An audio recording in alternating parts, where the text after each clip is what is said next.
pagbutihin yung trabaho nyo dito. Ayaw kong mapaya kay Doña Ana. Okay? Yes, sir. Ma'am, sila po yung grupong i-assign ko rito para sa pagbabantay sa bahay. Very good. Officer Mendez, gusto ko 24 hours na nakabantay itong mga guards ninyo dito sa bahay hanggat hindi nahuhuli ang semyon na yon. Wala akong problema doon, Doña Ana. Sir, pwedeng pa assign na rin ng bodyguard kay Sandra? Ay, hindi na. Jacob, wag na. Hindi na lang ako lalabas sa bahay. Bakit? Ano ko ba?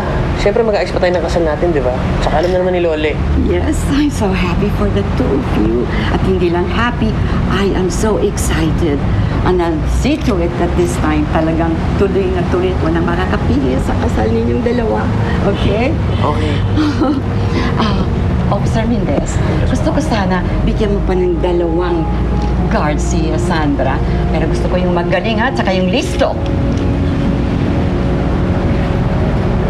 Pwede ba? Bigyan mo lang kami ng yung mahusay mga rate, ha? Na hindi makalapit yung lalaking mo.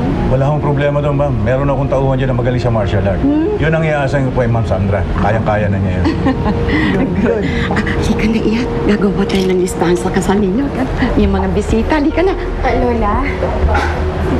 Sige na kung bakit naman kasi hindi pa sa cathedral gawin to kasalan na to. Lola, napag-usapan na po kasi namin ni Jacob kung okay lang ho sa inyo. Kung pwede ho sana sa maliit na simbahan na lang ho natin. Tapos, tayo-tayo na lang ho sana yung nandun sa kasal. Oo naman, Lola. Ang importante lang naman makasal kami, hindi ba? Well, kung sa bagay, baka mamaya lumindol ulit. Sige na, payag na ako. Kahit sa maliit na simbahan na lang. Come on, yeah. Halika na pa tayo ng listahan. Yes. Narinig niyo yan, ha? Narinig niyo yan. Ayusin niyo mabuti Sige ang na. trabaho ninyo. Ha? Anong ginagawa mo dyan? Aalay mo ka na Kaya. naman. Hindi, tinitingnan ko lang kung Alam niyo naman. talagang magiging bodyguards ba sila. Ay, excuse me, huwag ka nang makialam dyan. Huwag ka nang makialam. Nanay, oo. Naku, Diyos ko. Panay ang ngiti-ngiti mo doon.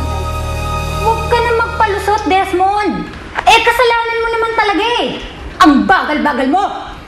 Halos liparin ko na nga yung highway para lang makarating kagabi. Tsaka ano sasabihin ko kay Simeon? Hindi naman kami close ni Simeon. Kung si Lynette nga hindi sinusunod, ako pa.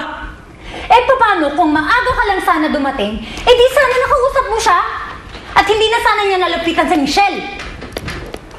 At higit sa lahat, eh di sana wala ng bodyguards doon sa bahay ngayon. Tatanga-tanga ka! Makakaisip rin naman ng paraan si Lynette eh. Lynette! Palagi ka na lang umaasa kay Lynette. Eh, mabuti na lang at nakita pa sila ni Simeon. Paano kung nahuli siya, ha? Paano yun?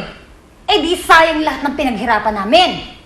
So, pag nagkataon, kasalanan mo! Kasalanan mo! Oo na! Kasalanan ko na lahat! Lahat kasalanan ko! Pati pagtaas ng gasolina, kasalanan ko! Huwag mo akong madrama-dramahan dyan, ha? Baka palaklakin kita ng gasolina! Mas mabuti pa, galingan mo ang pagnanakaw sa kumpanya. Yan! Pag ginalingan mo, sigurado matutuwa ako sa'yo.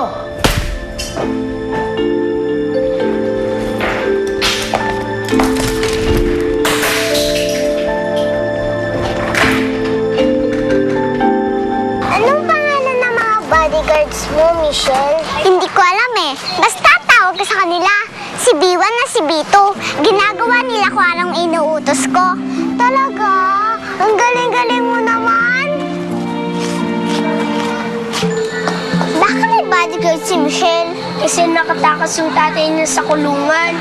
Hindi si Mang Simeon ang tatay niya. Si Tito Jacob ang tatay niya, di ba?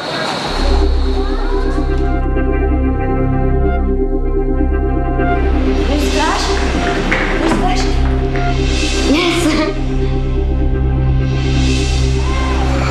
Yan yung pinanood kahapon ni Mami sa TV ah. Kung araw nga siya naghihintay ng mga balita eh. Anong ibig mong sabihin? Alam ni Tita Lynette na makakatakas si Mang Simeon sa kulungan?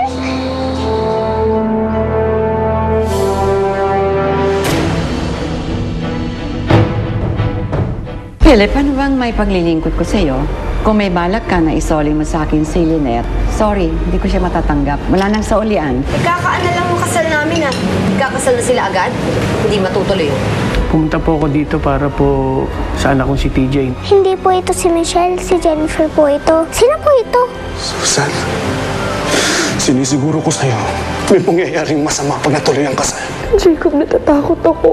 Natatakot ako sa kung anong pwedeng gawin ni Simeon dati. Bago ang kasal nila, kunin mo si Sandra. Paano si Michelle? Hindi ako magpapatakot sa kanya. Magkamatayan muna kaming dalawa. Bakit? Akala ba talaga ng Jacob na yan? Siya ang tatay ni Michelle? Kakamali siya. Ano ka mo? Hindi si Michelle ang totoong heredera.